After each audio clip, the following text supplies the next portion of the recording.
the outer forms of these arts and sciences to remain unregenerated. Thus, in the field of learning, alchemy is the regeneration of arts and sciences, not by reforming them, essentially, but by releasing through them the seed of truth which is locked in each one of them, to make the seed grow, to accomplish the mysterious multiplication from the mango seed, like the fabled legend of Indian magic, was the problem of alchemy. Now, in the transmutation of metals, another important point was brought out, and that is that the outer bodies of the metals are irreconcilable. Therefore, that you cannot force iron and lead together and cause them to accomplish an alchemical mystery. You can fuse them to produce an alloy of some kind, but you cannot force them together to release their own spiritual power. Therefore, before metals or elements can be given a new birth in the spirit, they must die.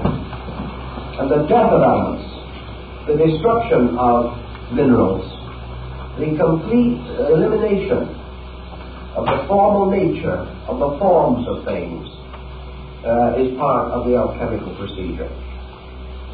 Therefore, alchemy was a death and a resurrection, and comes very, very close to philosophical symbolism as we come to this level. All of the outer bodies and structures of metals must die before the spirits of these metals can unite to form the mysterious transmuting agent which is called the red lion. This again has very great significance, and the alchemist finds comfort in the words of the Scripture, but unless a man be born again, he shall not enter the kingdom of heaven. For every one of the forms of nature must die before the life within that form can be liberated or released. Therefore, alchemy then approaches the problem of human intelligence, and it says that before the individual can become wise, he must destroy the false mind which presumes to possess knowledge. He must destroy opinions before facts can come. He must tear down old walls before he can build a new house. And in the doctrines of the alchemical mysteries, it was first necessary to destroy the personality or the individuality of metals before they could be brought together to form the transmuting agent. Now, in the transmuting agent itself, called the red lion, or the power of projection, which was one of the great symbols of alchemy, the master was sent to carry, particularly Elias Adepts, who was Elias the artist, that the master carried with him a little box which contained the powder of projection, and that one grain of this powder would transmute into pure gold 100,000 times its own weight in base metals. Here we are obviously in the presence of an advanced type of symbolism, because obviously the power of projection represents consciousness itself, all on the level of knowledge, truth, which transforms ignorance, and consciousness itself, which can transform body up to 100,000 times its own weight. Therefore, the power of projection is consciousness itself, by means of which all base substances can be transformed or changed. The red lion is the symbol in alchemy of illumination, the mysterious enlightenment from within, which is the rebirth of the soul of the metals. This illumination, according to alchemy, was achieved through the blending of 7 arts and sciences, which were the 7 sacred arts and sciences of the ancients. Thus we proceed in symbolism a little way. We don't want to go too far now because we have to examine these things in greater detail. So we then consider the creation of the universal medicine, which was the work of the Illuminists. Now, how is this universal medicine to be found? The basis of this medicine goes back into a very ancient symbolism, and that is the production of the spirits of metals and the spirit of gold, which can be captured in wine. Theophrastus Paracelsus explained that in certain parts of Switzerland where there was gold in the soil. Grapevines, sending their tendrils and roots into the earth, gathered up this gold. And of all forms of vegetation, the grape is the one which has the greatest affinity to gold. And that is in areas where gold is in the soil. The dead vines of grapes are burned, and the ashes of these, from this burning, are washed. Gold will be found in them. Now, if you study this symbolism a little further, you will begin to recognize the peculiar use of the grape, of the wine, of the Eucharist, and of the mysterious symbols of the early Christian church. The gold, which is gathered for the grape, is the symbol of mystical ecstasy, or the mystical experience in man. For this experience gathers the available consciousness. And we remember that the Christos, or the symbol of the illuminator and the initiator, refers to himself by saying, I am the vine. This mysterious vine of life, the grape, the symbol of the Dionysian Eucharist, and later brought into the church, is therefore closely associated, as with the grape, with illumination. The universal medicine is the mystical experience arising within the individual. It is the basis of the healing of himself and of all nations, and the bringing about of the power of the healing of all sickness. For sickness is healed by the mystery of grace. And in alchemy, the grape and the grace are identical in meaning. So we have here a heavy mystical overtone, overshadowing the physical or alchemical symbolism as we generally accept it. You'll find work on this subject and the development of it in the work by General Ethan Allen Hitchcock, American Civil War General, in his Mysteries of Alchemy. Now, the lapis philosophorum, or the diamond stone, the diamond soul, also is reminiscent of many religious systems. In Tibetan Buddhism, the diamond soul appears as one of the most important symbols of the world deity. In alchemy, the ruby diamond is the most important of all the symbols. It is a synthetic stone so made that it has a drop of blood in the center. I have seen in Europe 2 or 3 ruby diamonds made by art and nature, by alchemical transmutation. We recently have read in the paper that at last a completely synthetic diamond, absolutely perfect, has been discovered. And this undoubtedly is the same basic principle as the idea of alchemy. For this reason, alchemy says very simply, that which occurs psychologically within man will also occur physically in chemistry.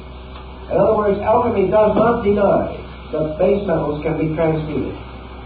But it says that the laws used in this are the same laws as those used in the transmutation of man himself. Therefore, as the individual gains the secret art for the transmutation of his own nature, he can also transmute physical substances. Because one set of laws is involved. If, however, he attempts to transmute base metals without having the secret of the transmutation within his own consciousness, he will not only fail to transmute his consciousness, but will be unable to transmute the metals. Many alchemists began their work as experimental chemists. And this brings us another important key to the thing. These experimental chemists began by a sincere and inevitable conviction that they could transmute base metals physically. So they took the writings of the alchemists with their strange descriptions of mysterious monsters, of agents, of black birds, of double-headed phoenixes, of kings and queens, of the celestial hermaphrodite, of the crystal homunculus, and all these other emblems of alchemy. And they began to ponder them, trying to find out how to make an honest diamond. That's how they started out. They pawned their family goods. They went out and bought all kinds of equipment and alembics and retorts, test tubes and furnaces, and with bellows and artistry they blew and they puffed. like Titus de Mirandola, who spent many years working on this subject but did not arrive, or Eugenius Delites, who finally was killed by an experiment in his own laboratory. But these artists, struggling to understand the symbols, fighting day by day with the processes in their recourse, gathering their dew of the plates of glass on the various figurations of the constellations, seeking for the gold-bearing grapevine, working with the formulas, studying the designs and symbols. These very physical chemists, as Michael Sendevogius tells us, who was one of them, started with this simple intent to transmute base metals and become rich. But they hadn't gone very far when something began to happen to them. They began to find within themselves a realization that they were too limited in their own perspective. As they went along in their researches, they found they depended upon faculties keener than those of mere reading. One of the simplest things they had to face was the problem of trying to find out what the author had concealed behind these strange devices. These devices became meditation wheels. They became like Buddhist mandalas. They began to challenge the individual who studied them. And as months went on and years went on, and this individual went further and further into the arts, he began to sense within himself other dimensions that he had not previously considered. And after he had been working more than 10 years in his laboratory, Sendevogius suddenly came to the realization that alchemy was not a physical science but a spiritual one. He discovered himself. It grew on him, so to say. He learned step by step through the unfoldment of his own faculties. He found then that this mysterious twisting road that led through the symbols was a constant coaxing of something out of himself. He finally grew to be so intuitive that he could read between the lines. And as he began to read between the lines, he began to see the larger dimensions of the art. Until at last, he cried out in dismay and distress to think that he had wasted so much time on the outer shadow of something that was so much more important than he had originally believed. Gradually he found that the study of these symbols released something out of his own nature. And he began to sense the real mysteries of alchemy. So we have another definition that has to sink in somewhere along the line, and Michael will slip it in right now.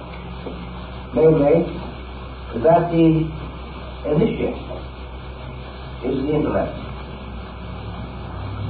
that the illuminate is the intuition, and that the adeptus is the consciousness, and that they're all inside of himself and all his world.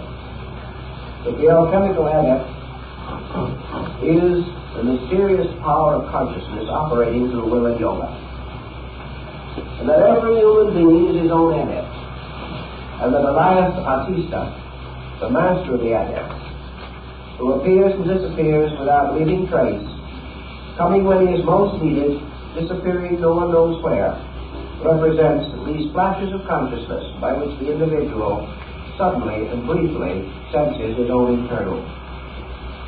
But there is something within himself that does not respond to his demands, but somehow responds to his needs. Elias the artist is his own consciousness. The great fire of alchemy is his own will, by means of which these mysteries are wrought. The illuminate is his own psychic nature, particularly his intuitional and inspirational part. And the initiate is his mind, which can always know the secret but can never experience it. So the adept himself, in all his parts, is the alchemist, growing step by step through the experiences of his own art. As we recognize these principles gradually coming more and more clearly to us, we also can go on further. In the alchemical transmutation, we have a bottle. It's a very interesting bottle. It's a kind of a bulgy bottle with a long, sometimes a rather long neck. And within this bottle are a number of strange devices, one of the more common and frequent of which is a peacock with an extended tail in many iridescent colors. And the initiate seeking the stone is told to watch for the appearance of the peacock's tail in the bottle. In the emblems of Solomon Trisboson, called the Splendor Solis, we have a good many examples of this wonderful adventure taking place in a glass bottle. This was called the Hermetic womb in the rites and in the ancient mysteries. And this undoubtedly has one very simple meaning. This glass bottle is the human soul. And it is within this soul that the mystery of the seven transmutations takes place. Now, you remember in the last series when we were talking about yoga, I pointed out the importance of recognizing that the human soul corresponds with the orbits of the seven planets, and that the soul of man represents this seal of the seven cardinal virtues, the seven deadly sins, which reflect downward into the physical phenomena of the seven liberal arts and sciences. Therefore, the second part of the work of the illuminate, takes place within the soul. And the bottle, it must contain the universal medicine. Now, this universal medicine is achieved through the mystery of the seven parts of the human soul, a doctrine which originated probably in Egypt, where there is specific reference to the seven souls of man and how they in turn influence the destiny of his life.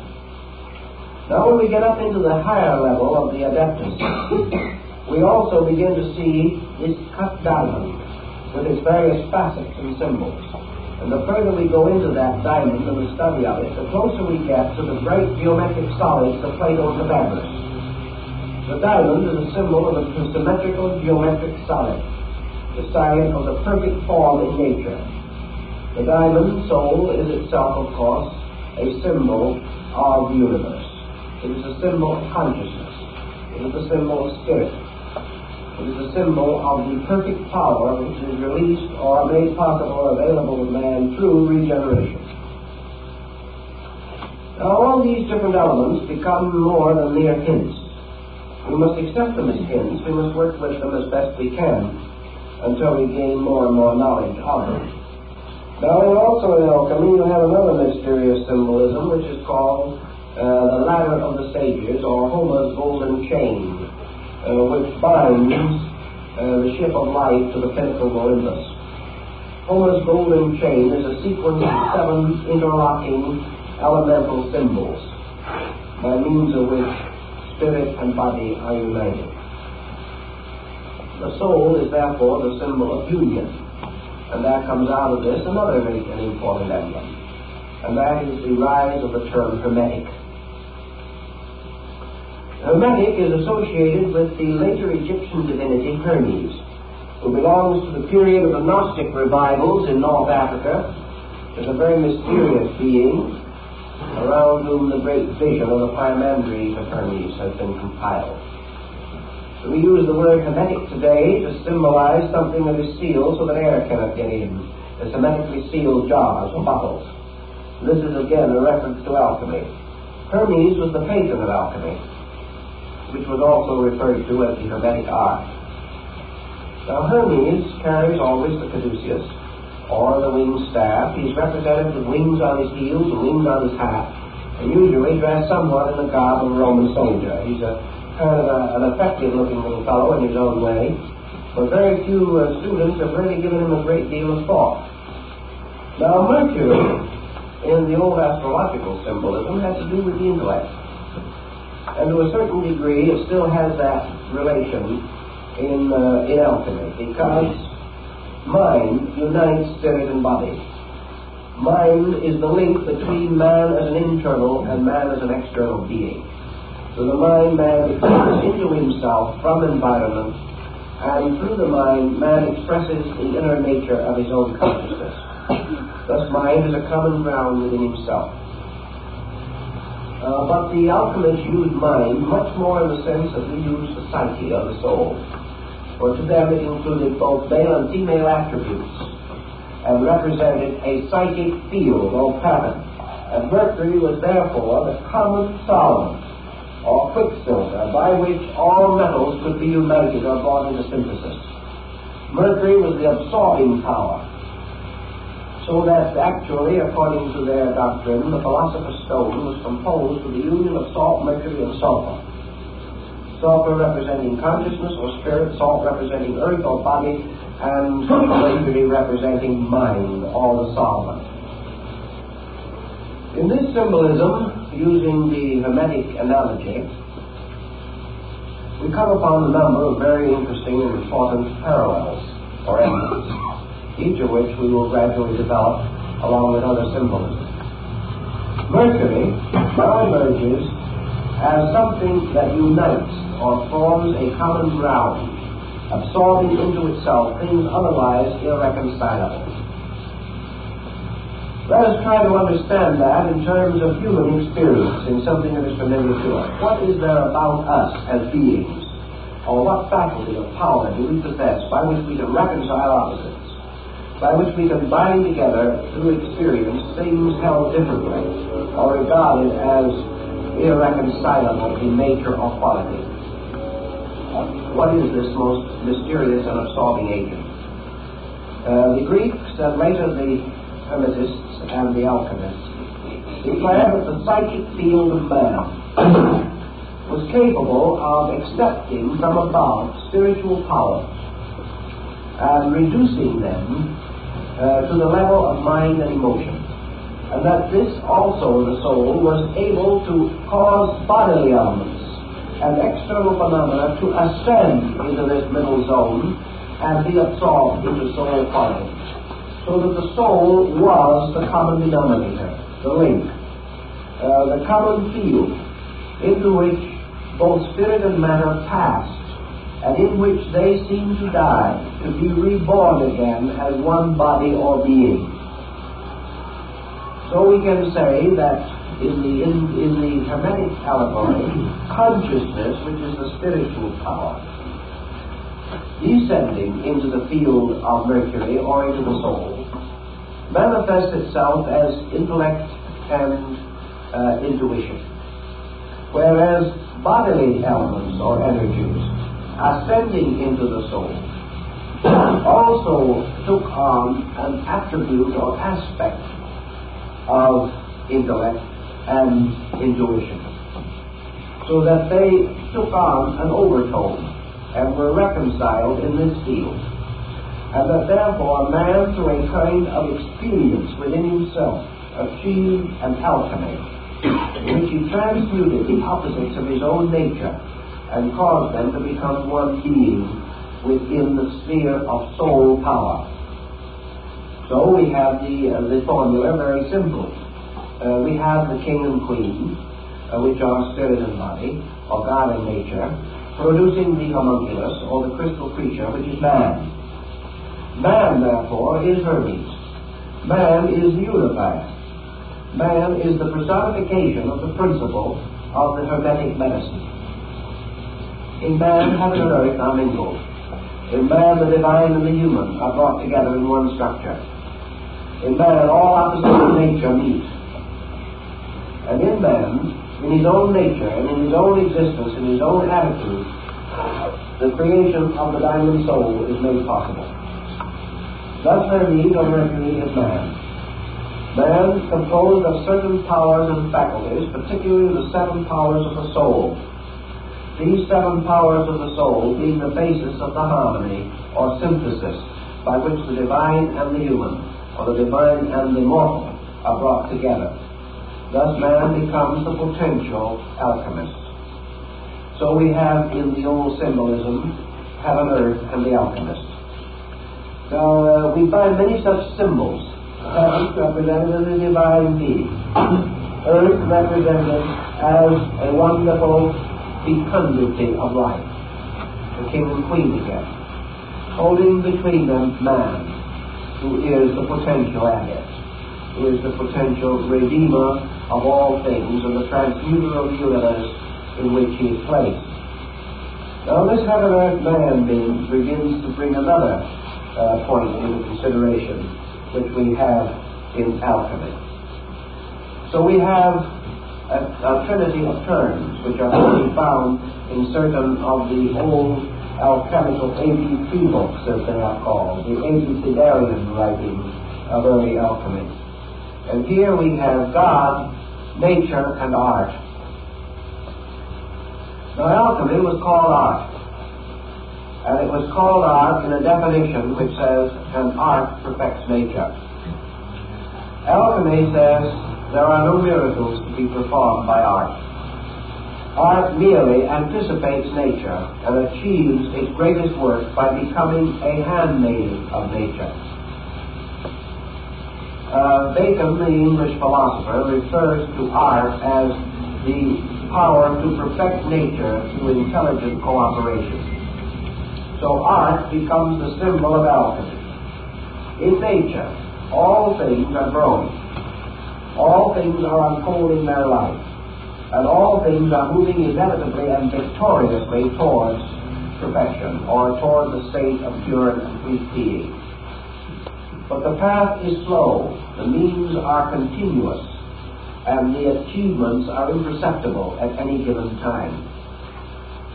Now, in a field of man's researches, such as horticulture, for example, comes along a person like Mr. Burbank, or a man like Dr. Carver. He begins to fulfill the alchemical adage that art perfects nature.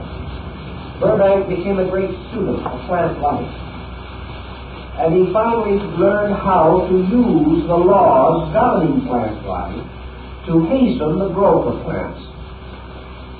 He didn't break any laws. He didn't perform any miracles. He simply used knowledge and helped the plant to help itself. This is art, which is man's voluntary cooperation with the plan of life. The plan will be perfected without man, but it will take millions of years. Man will perfect himself over a great period of experience by trial and error. Man will go on suffering, dying, until he learns how to live. This is the long road. He will continue to make mistakes, will learn ultimately the laws governing his own conduct, and in the fullness of time will learn to keep those laws. But man may also do many things. He may learn how to work with laws. He may learn that through his own voluntary cooperation, he can make things grow more rapidly. Through will, wisdom, and discipline, he can make himself grow more rapidly. Not by performing a miracle, but by cooperating with nature. So we find alchemy defined as the servant of nature. Not a magician waving a wand, but a gardener working with a spade in the garden. And in the opening sections of Michael Myers, one of his books, we have alchemy as the gardener working with a spade, very carefully cultivating around the rose bush. There is no description given, but there is none necessary. This is art the gardener, making possible the more immediate and perfect growth of the flower. The rose, of course, is always Eros love and our prospect for the human soul. So soul gardening is an art. And the alchemist is the gardener in this great and mysterious garden of the metals. So we find around the gardener growing on various trees symbols of all the metals. He is a gardener working in the field of the metals. He is making them to grow.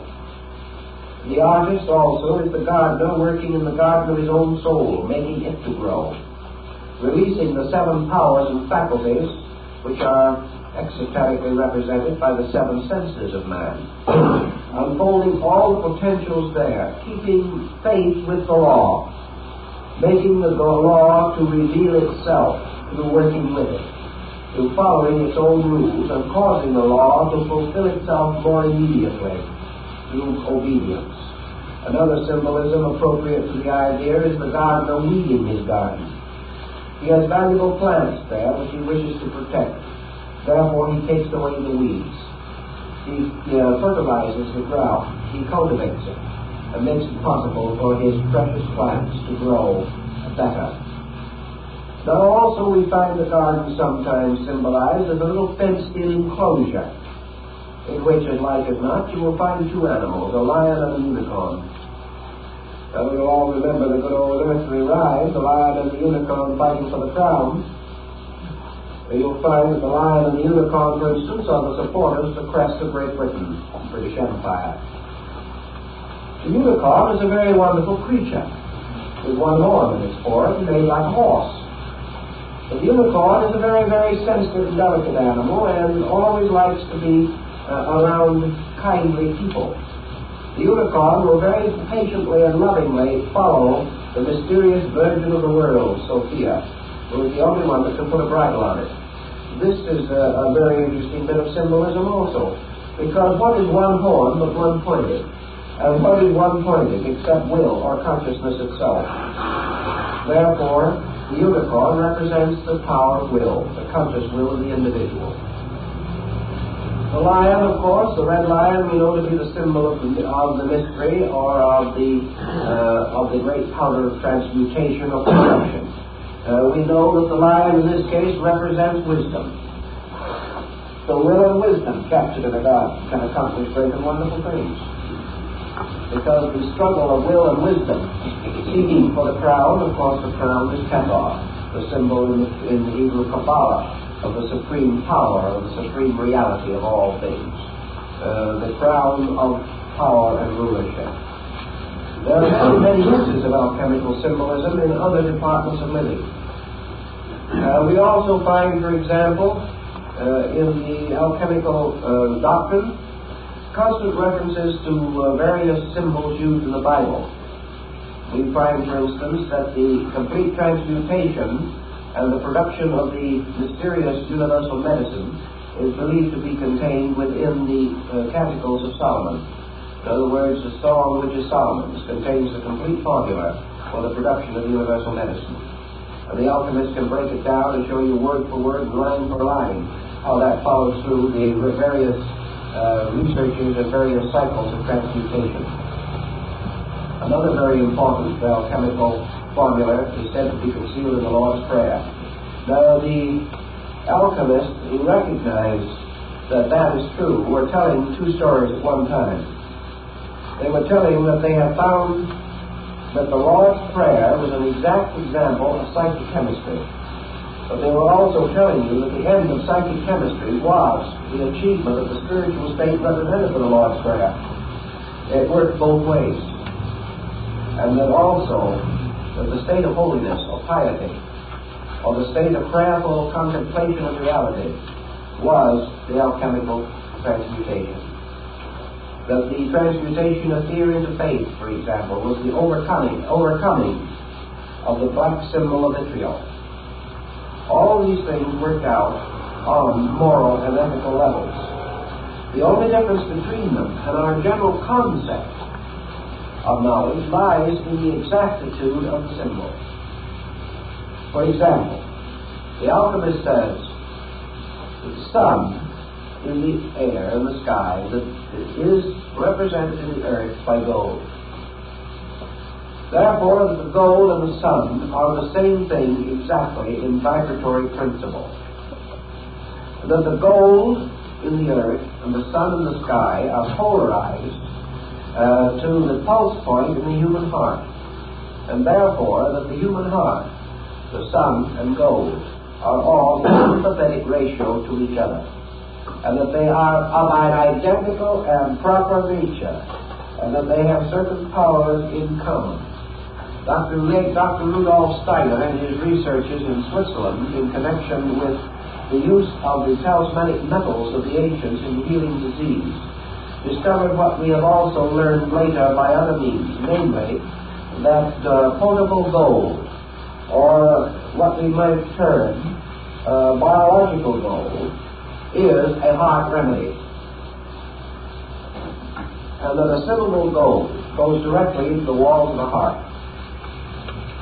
Thus, the sympathy that was represented in alchemy was recognized as an existing fact in nature, and that these different principles all work together. Now, the same thing was true with other parts of the universe. Everything that was morally true was scientifically true. If it is true, for example, that wisdom is better than ignorance, that can be proved on terms of chemistry. It can be proved in terms of music, in color, in tone, in sound, in everything. That all values that exist ethically also exist scientifically. And that the polarities of all the elements are to be found in the moral and spiritual life of the individual. And that which constitutes a good life also constitutes an exact working formula for a chemical compound. Now, just as surely as man is able to integrate certain patterns in his own living, the laws governing these patterns are exactly the same as those used in architecture. And a happy, harmonious, well-integrated home can be mathematically diagrammed, and the diagram will be the perfect structure for a building. This is what Leonardo meant by certain of his canons. In other words, there is a dynamic which extends from one level of life to another. Pythagoras knew that if you played a certain chord of music, that this chord, in its mathematical vibration, could be and was equivalent to the basic key to the structure of a building, the basic key to a chemical compound, a basic formula in law, everything. All these things work together constantly. Therefore, if you have a perfect method of purifying a metal, you have the perfect method of purifying a government, a perfect method of purifying the human body and the human soul and the human mind. If you can make certain elements work together, you can make certain philosophies work together, certain sciences meet, certain races mingle. All these things are ruled by the same law. There is one master pattern, which is the great archetype. And all arts and sciences unfold this archetype. And whatever is true of the individual is true of the collective. Whatever the law is working in nature, it must work in man. And just as surely as certain energies in space unite to produce worlds, so certain energies in man must meet and mingle to produce the development and unfoldment of his body and his functions. There is only one set of laws. And these laws become the keys to the Hermetic art. For the Hermetic art is nothing but the reduction of good intentions to a science. These arts tell you that if you have 7 powers of metals in nature, you have 7 organs in the body, you have 7 glandular structures of importance within the body, you have 7 principal orifices in the body, you have 7 principal centers in the brain. All of these are tied together by a sympathy. And as you have certain planets in the sky, so you have certain planets in the soul. And as these planets, by their forms, release certain psychic energies and intensities through man, these 7 energies have in their turn created the arts and sciences, which are nothing but rationalizations by man along the lines of his own energy. Man is able to build a house and to master architecture because he has a principle of architecture in his own soul. That principle of architecture within his own soul is represented by one of the 7 metals. If, therefore, he lacked a certain element within his constitution, he would lack a dimension of consciousness. If gold was removed from his body, he would not only die, but assuming that he did not die, a proportion or dimension of consciousness would depart from him. Every one of these things is tied together, forming one tremendous, all-inclusive pattern. And the pattern itself was described in the Hermetic arts as the tomb of Christian Rosenkreuz. For in this tomb was all of the symbolism of a miniature universe, and in the ceiling of it burned the ever-burning lamp, which was the symbol of consciousness. As therefore the consciousness in nature produces the world, so the consciousness in man sets up septenaries within himself. These septenaries are all on sympathy with each other, exactly like tuning forks, which at the same pitch will react to the sound one or the other. The same way diseases represent certain perversities in vibratory rates. These diseases can be reached by sounding their keynotes. they can be neutralized by other rates of vibration, representing their antitheses. This was the basis of the sympathetic medicine of Paracelsus. We treated the ailments of Mars with the power of Venus and the ailments of Saturn with the power of Jupiter. But when you say Saturn and Jupiter as planets, you're also referring to elements, to minerals, to medications, to degrees of consciousness, to sense perceptions, to soul perceptions, to intuitional faculties, and to the whole gamut. Because all of these things move on the same vibration patterns. Thus we have in alchemy this concept of one universe, in which a series of formulas exist. Now the alchemist took the universal formula, or space, which is the largest, and he reduced it to a formula that he could follow in his laboratory, and we can follow a little bit from Von Welling in order that we may understand the symbolism a little better. In his great work on salt, sulfur, and mercury, Von Welling says that he took a tiny grain of the universal medicine and placed it on the surface of water in a small retort, which he diametrically sealed. He then placed this retort on a sand furnace. And a sand furnace is one in which the temperature is maintained at about the heat of the human body, which is very important. It never got too warm. The heat was applied only through sand. There was a thick layer of sand between the heat and the retort resting in the sand. And Von Welling says that after a certain time, when the heat within the bottle reached that temperature of incubation, or the temperature, as he says, that is achieved by the hen sitting on an egg. When that peculiar natural heat level was reached, this grain of the elixir, or the mysterious powder, began to move. And he said as he watched it, it began to spin. And as it spun, it threw parts of itself off. And these parts that flew off began to move around it. And in a half an hour, he saw unfold within the retort a complete solar system. Why? Because every unit must follow the law of the entire.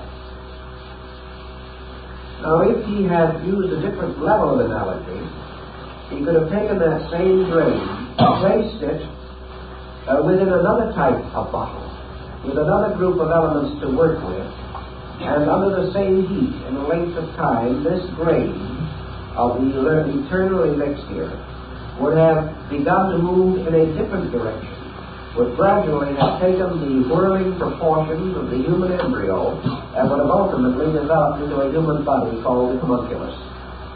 He would have done exactly the same thing. And he would have had the tiny human being in the body. Now we also have in the Paracelsian theory, the possibility of reviving all kinds of forms from their own ashes. This we have under various symbolisms. A plant burned to ashes within a sealed bottle, and then under a certain type of pressure and under certain use of alchemical formulas, heated to a certain degree. The plant, or a shadow of it, will grow again in the bottle, in ashes. Years ago, I had an interesting experience with which we will try to explain this. A man came to me who had spent many years up in the northern part of Canada, along the Klondike. He was an old gold miner. And he said there's something that I've never been able to understand, namely that gold grows. He said we could work out a vein, leave it for 10 years, and come back to it, and there was more gold there. He said we were convinced that this gold accumulated in some way, drawn by whatever amount of gold was still left in the vein, the little part that we didn't get. The seeds were still there, and this gold grew. And he said as a proof of that, he said, I took a piece of ore with a small amount of gold still in it, and I placed that gold in an hermetically sealed jar, small jar. It was just a little bottle about this size, about 2 inches in diameter. He said, I have now unsealed this, and I want to show it to you. He said, when I placed it in there, Many years ago, there was just a grain of gold in it. But now, many years later, that little grain of gold has become a perfect little tree. It has grown from its own seed, the growth of metals. And he said, I will tell you something else, and he showed it to me. And it was undoubtedly exactly as he had described, and I'm inclined to believe him because we have the same record exactly from the Swiss gold miners of the 16th and 17th centuries who said that they had actually made gold grow. But another interesting thing this old miner told me was, he said, it didn't grow nearly as rapidly until I happened to discover something. Namely, that it grew more if I kept it on me. And therefore, I used to, for many months, I've carried it inside my clothing, this little bottle. Because whenever it was close to me, it grew. And of course, the answer was body heat. As long as it was close to his body, it grew. And reports of these experiments have been carried on for hundreds of years. And the concept of gold growing in the rocks, gold growing in the human body, body growing, all of these things tie up with the alchemical tradition, which is that all things grow. And that as the metals grow under certain conditions, so man grows. And what is the gentle heat which matures the metals? And the Buddhist might answer, the fire of aspiration by which all things grow. But there is a certain mood or spirit within man, a warmth of man's own soul that makes him grow. And in the presence of this warmth within himself, and this warmth is the warmth of the mother hen sitting on the egg, which even in itself is a rather interesting thing, because it is the warmth of love. It is the warmth of service, of protection. All these things work together. And in alchemy, the universe is one mass of these interrelated laws. Laws which can be diagrammed on one level, played on a musical instrument on another, and on a third level, if applied inwardly, transform the sinner into the saint. They are living laws, living patterns, living archetypes, forever reproducing themselves on all levels. The alchemist says if you can discover these on one level, you can then apply this key to all other levels, and have them, indeed, the key to the mystery of the universe. So this is a little something of the background.